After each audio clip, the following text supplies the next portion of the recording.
Heat transfer का video number 18 topics वही हमारा रेडिएशन से है।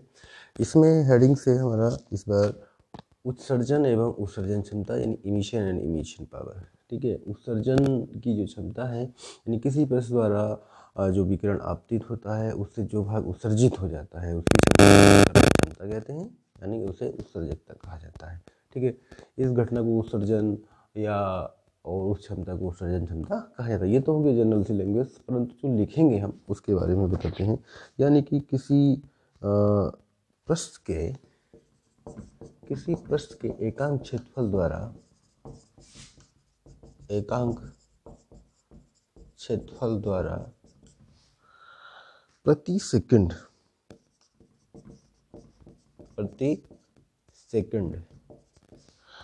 प्रति सेकंड उत्सर्जित विकिरण ऊर्जा की मात्रा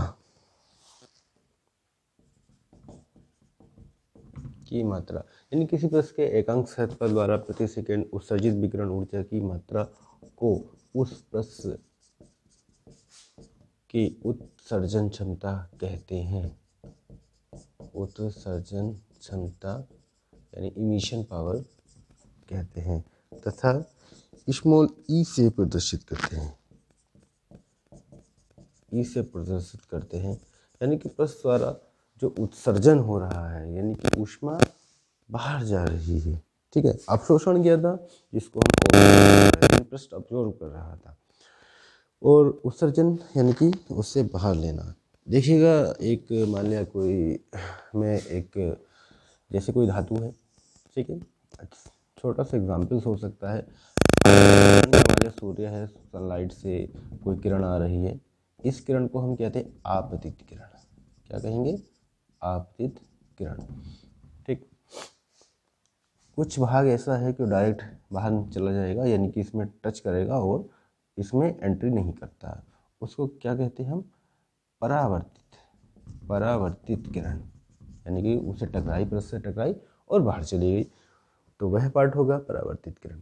आपतित किरण जो आने वाली किरण है उसमें कुछ ऊर्जा होगी। आपतित किरण जो ऊर्जा लेके आ रही है सूर्य से या जैसे किसी प्रोडक्ट से अगर हीट ट्रांसफ़र करते हैं उससे भी हो सकती है। तो आपतित किरण, ये परावर्तित किरण, कुछ भाग इसमें पारगमित हो जाता है और इसमें अवशोषित हो जाता है। मान लीजिए क्षण है, इसके अंदर कुछ पार्ट ऑब्जॉर्ब हो जाएगा यानी अवशोषित हो जाएगा, तो इसको कहेंगे उसका अवशोषित भाग यानी अवशोषित किरण। ठीक, अवशोषित किरण मैंने अभी इससे पहले अवशोषण क्षमता के बारे में बताया था। तो अवशोषण कौन सा था? आपतित किरण का जो भाग अवशोषित हो गया है, कुछ भाग उसका परावर्तित हो जाएगा। परंतु अवशोषित होने के बाद मान लिया हमने अवशोषित कर ली, हीट आनी बंद हो गई, ठीक है, उसके बाद क्या होगा? ये उत्सर्जित करेगा, जो भाग बाहर निकालेगा, है ना, जो भाग बाहर निकालेगा उसको हम क्या कहेंगे? उत्सर्जन क्षमता कहेंगे। वही लैंग्वेज बनी है। किसी पृष्ठ के एकांक क्षेत्रफल द्वारा प्रति सेकंड उत्सर्जित विकिरण ऊर्जा की मात्रा को पृष्ठ की उत्सर्जन क्षमता कहते हैं, इमिशन पावर कहेंगे, और उसको स्मॉल ई से प्रदर्शित करते हैं। ठीक है, मान लिया कोई, जैसे कि जनरली आप एग्जांपल दे सकते हैं, पृथ्वी है दिन भर सूर्य से ऊर्जा ग्रहण करती है और फिर रात को हीट का ट्रांसफ़र करेगी जब तक ऊर्जा ले रही है। ठीक है, तो ऊर्जा लेती रहती है, तो वो अवशोषित कर रही है, कुछ उससे भाग परावर्तित भी हो रहा है, और जो भाग अवशोषित हो रहा है वो उसको अवशोषित क्षमता यानी अवशोषण क्षमता बन के आएगी। परंतु उसके बाद हीट ट्रांसफ़र करती है, धीरे धीरे ऊष्मा निकालनी शुरू कर देती है। जैसे कि आपने देखा होगा रेगिस्तानों में एग्जांपल्स आता है कि रेगिस्तानों की रात बहुत ज़्यादा ठंडी होती है, दिन बहुत ज़्यादा गर्म होते हैं। तो दिन गर्म क्यों होते हैं? क्योंकि सुबह के टाइम हीट, सूर्य निकला, उसने ऊर्जा देनी शुरू की, तो सुबह से ही ऊर्जा उसने अवशोषित करनी शुरू कर दी, और इतनी अवशोषित हो गई यानी कि रेत जहाँ पे है, रेत ऊष्मा का अच्छा सुचालक होता है, जल्दी ऊष्मा अवशोषित करता है और उत्सर्जित भी जल्दी कर देता है।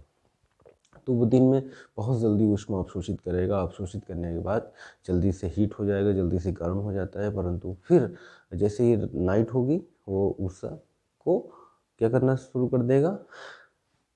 उत्सर्जित करना शुरू कर देता है, और जल्दी से जल्दी ऊर्जा को उत्सर्जित भी कर देता है, यानी कि इतना ठंडा हो जाता है कि जितनी ऊर्जा दिन भर ग्रहण की थी वो थोड़ी देर में ही ट्रांसफ़र कर देती हैं, यानी रात वहाँ की ठंडी होनी शुरू हो जाती है। ठीक है, दिन बहुत ज़्यादा गर्म और रात बहुत ज़्यादा ठंडी होने का कारण रेत है वहाँ पे।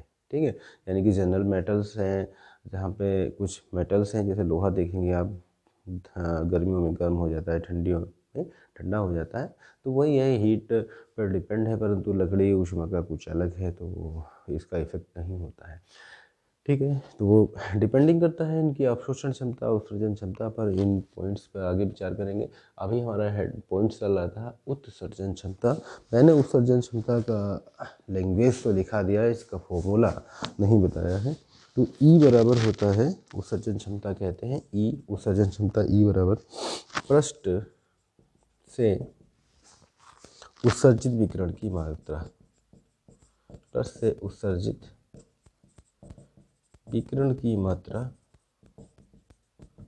बटे पृष्ठ का क्षेत्रफल, एकांक क्षेत्रफल आया था ना, पृष्ठ का क्षेत्रफल a गुणा समय t, एकांक टाइम तक। तो E इक्वल टू उत्सर्जित विकिरण की मात्रा Q मान लेते हैं एंड क्षेत्रफल A था, समय T था, तो E equal to Q upon AT। तो यहाँ से इसका मात्रक जूल प्रति E का मात्रक अगर हम लेंगे, Q का मात्रक होता है जूल, और यहाँ पे E का मीटर स्क्वायर, क्षेत्रफल का मीटर स्क्वायर इनटू सेकेंड।